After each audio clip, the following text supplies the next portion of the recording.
right, I am so excited to have my boy Jordan Pyle. What's up, bro? All the way from Chicago just to be on this podcast. I appreciate you. Yes, sir. I'll do anything. Cyrus Podcast. I'm excited for your new initiative here, and just grateful to be a part of it, man. Dude, I appreciate you so much. So I want to dive into really like just the nitty gritty. I want to start because I know a little bit about your story, but I want to start from when you first got your license, because Okay. I think it's very inspiring from where you came from, because my story is a little different. So you got your license, and how long did it take you to close that first deal? Yeah, you bring me all the way back to this, huh? To these sore memories. So I got licensed in 2013. I was 22, 23 at the time, and actually took me about 14 months to sell my first property. So luckily I was slanging some rentals and doing some stuff like that, but yeah, did not have that out of the gate success as a lot of people do have. So it was definitely a lot of learning lessons there, and just a lot of failing forward in order to get established. But yeah, 14 months, man. 14 months, and now you're one of the top agents in the country.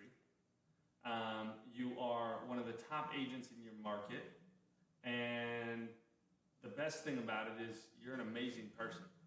Like very honestly, we go into this. We've done lives before. We've talked before about like being just a good human being.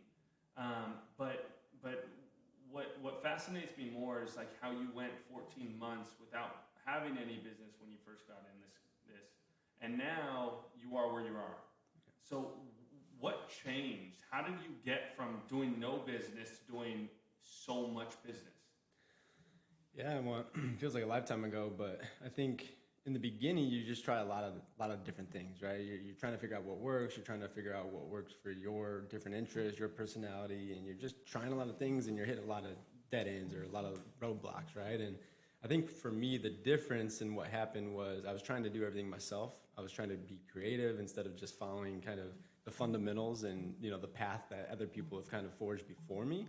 So really the difference for me, I think, was aligning myself with the right mentors. So when I first got kind of some momentum rolling, I had about 5 agents in my office. They were all top producers. Before that, I was just like, okay, let me go sit at my desk and figure out how to generate some business, not being from Chicago, right?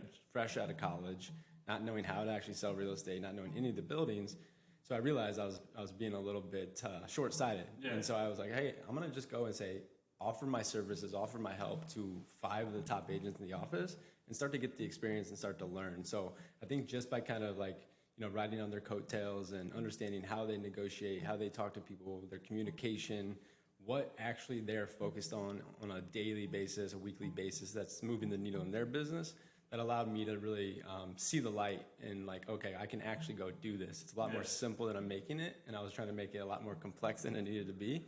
But I think just, again, lining yourself with the right mentors, and for me, that happened to be about 5 different ones. But ever since then, my career has been a series of finding the next mentor to get me to the next level. Yeah. But at that time, I think it was just making sure, like, to understand, hey, people have already done what you're looking to go do. Let me just align with them and then help them, or have them help show me the way. Yeah, I love that. And you mentioned you were fresh out of college. Yeah. What'd you go to school for? Not real estate. It's actually really funny. I don't even know if we've ever talked about this, and we've known each other a while. Yeah. I was an environmental management major. Wow. Yeah, and with a business minor. Yeah. And so I went to Indiana. I'm from Fort Wayne originally, Indiana, and then moved to Chicago after. So I've been in Chicago now about 10 years, but started as a management degree and then pivoted to environmental management. And it kind of makes sense because really the path I was going down was like sustainable building practices. Yeah. So I don't know if you ever heard of like LEED certifications and stuff like that. That was starting to become popular with like green buildings and sustainable practices for developments and the actual home itself and the efficiencies of all that, right? And utilities and stuff. So I basically got out of college. I always had an interest in real estate, but I was more so inclined and attracted to like the marketing and the entrepreneurial aspect of real estate, as well as my dad always being in sales and growing up around that environment. Yeah. Not what I'm doing today whatsoever. However, now that it's come full circle and I'm 10 years in the business, knowing that the entrepreneurship and the marketing, like that is what we do as realtors, right? That is what we do as real estate business owners. So not knowing it at the time, it actually ended up kind of coming full circle. Yeah. But yeah, just it was more about who I met getting into Chicago and actually establishing myself. That then led me down the path of real estate. I didn't know exactly that I would be doing this today. That's amazing, dude. Yeah. I feel like a lot of people in this industry, they get into this industry and they were coming from some total different trajectory, right? And now we're here again. I keep saying it. You're one of the top agents. I respect you so much and how you built your business and how you continually build your business. And I want to talk about the marketing, the video marketing and everything, because I've been seeing you put in work, like straight work. And I want to know what are some tips? Why are you doing it? What's the motive? Where are you coming from? Like, talk to me. Strictly on the video marketing? Yeah. Well, I think when I started out, I've always known that my database, my sphere of influence was going to be the thing to take me from point A to point Z, right? Yeah. And so that was the one thing I was in control of starting out was how do I continuously and daily add people to my database and then find a way to stay in touch with them. Yep. So it started there, but what I realized over time was that wasn't a very leverageable activity. It wasn't a very leveraged activity, I should say. So meaning I could have a one-on-one conversation with a bunch of people, and I do think that is where the true relationships are built and where you really build that rapport and you build a lifelong relationship. But when video marketing started becoming popular, and it's actually funny because I was probably one of the first people in my market to start doing random videos. And they were all selfie styles. They were just me walking down the street, talking about random stuff. And at the time, no one was doing it. And I just was always trying to stay ahead of the curve. And I started to realize that by doing video and social media, instead of one-on-one touches, it could be what I like to refer to as like a 365 touch. So what is the thing that's going to work for me every single day of the week, 24/7? And by having a lot of video content and trying to come from a place of contribution and adding value and educating the consumer and all my friends in my database, this was something that could work for me even when I wasn't actively present with these people. Yeah. So understanding that idea and that concept and grasping that has led me to just go all in on video. So for the past probably 18 months, I don't know, not necessarily every day on video. Some days I'll post 3 times. Some days it's, a couple days go by and it's, maybe 3 to 5 times a week. But all of my business in one way or another nowadays stems from the type of content I've been putting out. And it's not like, hey, I put out a piece of content and someone reaches out like, hey, I want to buy that place. Yep. But they see my stuff, I'm top of mind. So then when that person enters the buying or selling window, I'm the first person they think about. Do you think that your patience in the business stems from like how you started in the business? Because this isn't, and we can go back to it, but like I think that where you started, again, going 14 months to being one of the National Association of Realtors 30 under 30 to being one of the top agents in the country, like now you understand that, hey, look, I'm putting the pieces on the board to make it work. But where do you think, were you always that way? Did you always think that way? Or did you feel like self-doubt at sometimes? Like, talk to me about it. Oh, I still have self-doubt every single day. I mean, I think growing every day and really reaching and striving for things like people like you and I, like that's why we connect, right? Because we're never going to be complacent. We always want more, and it's not more from a monetary standpoint or more things. It's we know there's more potential and we're capable of much more. So we know, and we're the only person that knows when we're selling ourselves short, right? So I think the patience did come from understanding in the beginning, like, okay, this isn't going to be a quick dollar. Yep. I'm not going to generate quick results, but what's most important is basically playing the infinite game. So I read Simon Sinek's book probably like 5 or 6 years ago called The Infinite Game. Yep. And it's all about there's no finish line in this, right? In life and in business like there is in like a sports game. There's a defined finish to that. Yeah. But when you start to think about, okay, well, how do I actually, like I said before, come from contribution, build relationships in a way that is a long-term approach that I'm not expecting anything in return right away, ultimately then it kind of brings down the ego. It brings down like this motive to like look at somebody and say, what can I get from them versus how can I add to their life and how can I make their life better? And ultimately that's, karma. It's going to pay itself back. 100%. I talk about that, I say like the worst thing in life is ego. I truly believe that. I think ego leads to greed. Ego leads to so much negativity in our lives. and the best way to get rid of ego is gratitude. And so like what I'm hearing from you is you were grateful to be in your spot because that's what you love, helping others in every single day. And it's like every time I call you, you say, you're always like, yo, yeah, let's do this. Let's do that. This is how we can do it. Hey, this is where we're going to grow. And it's the same back and forth like we were just talking, right? So it's like, now, did that mindset come from you reading books? Did it come from when you were a young kid? Like where did you develop this thought process that really winning is abundant and everybody can win?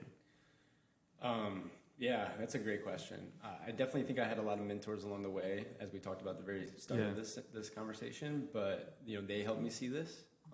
But it was probably 2 years into the business, 2.5 years into the business. I had some personal things happen in my life where some people that were very close to me passed away, and then I had a long-term relationship that ended, and it really forced me to go and start working really, really hard on myself and somewhat being selfish, right? Yeah. We're talking about coming from contribution, add more values to others, but if you can't be good to yourself first and you can't be 100% you, I love to use the analogy, and people have probably heard this before, but it's like in the airplane, if the oxygen masks drop, you got to put yours on first, even if you have a kid next to you that's your kid, or somebody else that maybe is less capable as you.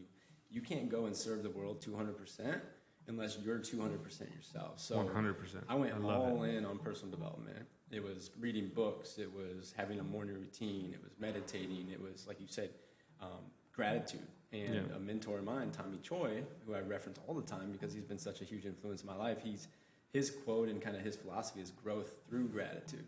So understanding where you are and being grateful for what you have today, but knowing that you have so much more to add and so much more impact to leave on this world. Yeah. So what's your, you talked about morning routine. Mm-hmm. What's your morning routine? What's your morning routine? Yeah, it's kind of changed over the years. Right now it's different than what it was I was pretty consistent with the Miracle Morning for probably about 5 years. And I've realized over time that some of these things are more time wasters than they are actually adding to the pot. Right? Yeah. But I think at the point in time where I was focused on that, I needed it until I was able to kind of become self-aware enough to understand what motivates me, what keeps me in check, what fills my cup, so then I can go fill other people's, right? But kind of break it down, I like to get up early. I think there's something super powerful about being up, before the sun, being up before 99.9% of the population wakes up. And I like to get out and get a workout, and I like to get my heart rate up. I feel like that just, for some reason, movement, physical achievement leads to like mental clarity. So I like to start my day there.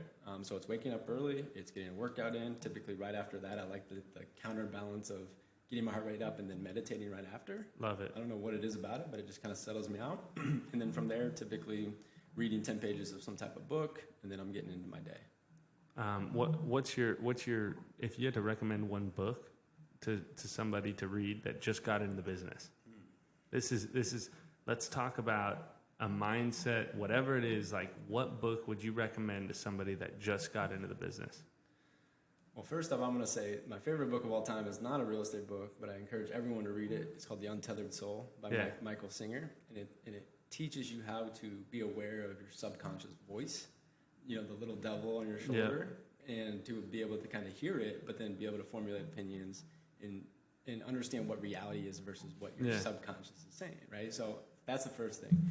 The business one's hard because there's so many. Well, and it can be that book, right? Because for me, like, I recommend a bunch of books to people that like have nothing to do with the business, but if it could learn a life lesson and change mindset, like, that's what it's really all about, right? I think my superpower, and anyone that knows me, is like I'm a very self-aware person.